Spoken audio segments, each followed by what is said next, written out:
আচ্ছা বলেন তো বাংলাদেশের টিকিট বোর্ডের সবচাইতে ক্ষমতাশীল ব্যক্তিকে?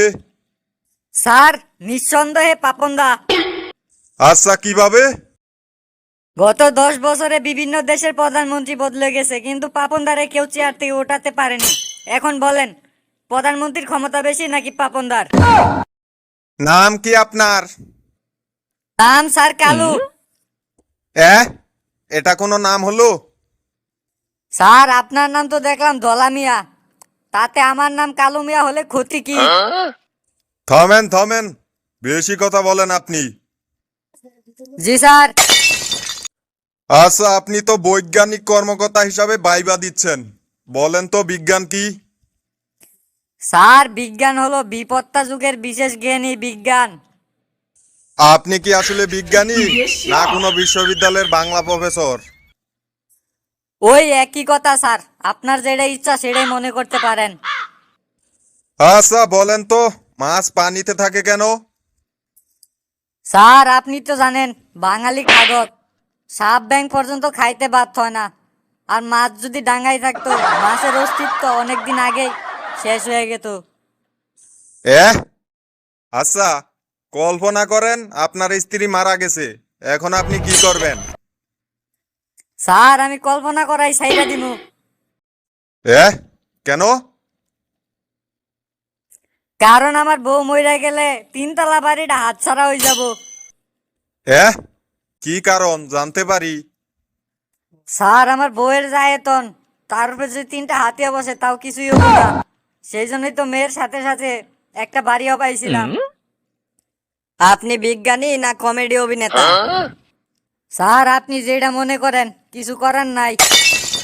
আচ্ছা যাই হোক, অনেক তো প্রশ্ন বিজ্ঞান নিয়ে করলাম, এখন তো টিকেট বিশ্বকাপ চলতেছে, তো আপনাকে বাংলাদেশ টিকেট বিশ্বকাপ সম্পর্কে কয়েকটা প্রশ্ন করি।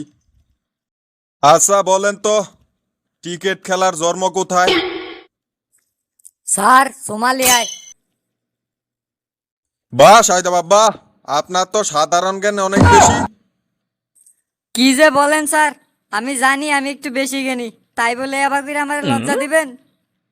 আচ্ছা বলেন তো বাংলাদেশের টিকিট বোর্ডের সবচাইতে ক্ষমতাশীল ব্যক্তিকে? স্যার, নিঃসন্দেহে পাপনদা। শাহিদ বাপ কিভাবে?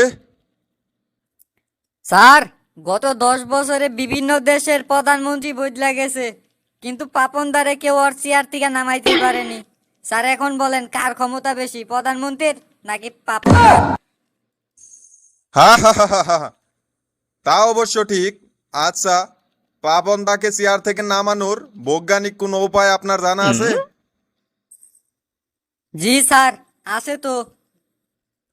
আচ্ছা কি উপায় আছে বলুন তো? স্যার, এখন তো ক্রিকেট বিশ্বকাপ চলতেছে, তাই পাপনদারে মাঠে নামায়া তার পিছনে ক্রিকেট বলের যুদ্ধ লাগাই দেওয়া উচিত। এভাবে 3-4টা ম্যাচ খেললে পাপনদার পিছনে যে ব্যথাটা হবে, তাইলে পরে চেয়ারে বসার তো দূরের কথা, বাসায় যায় উপরে বেডরেস্টে বিশ্রাম নিতে হবে। আচ্ছা আপনি তো একজন বিজ্ঞানী, বলেন তো এবার বিশ্বকাপ কোন দল নিবে? স্যার, আমার মনে হয় অস্ট্রেলিয়া। আপনার এমন মনে হওয়ার কারণ? জ্যোতিষীরা গবেষণা করে বের করছে ভারত আর বাংলাদেশ ফাইনালে উঠবে। তাইলে পরে তো ভারত বা বাংলাদেশও নিতে পারে, আপনি শিওর হচ্ছেন কিভাবে? সেটা স্যার সম্ভব না, চাইলে ভারত নিতে পারে, কিন্তু বাংলাদেশের বিষয়ে চিন্তা করাও বোকামি। কেন শাহিদা বাবু কেন? আরে স্যার, এটাও জানেন না পাপনদারে বর্তমানে খুঁজে পাওয়া যাচ্ছে না অনলাইনে, এই একটা চিন্তা। আবার অন্যদিকে শোরুমখানা উদ্বোধন করতে যায় নাই ইনজুরিতে। দেখেন, শেষমেশ শোরুম উদ্বোধন করতে না যায়।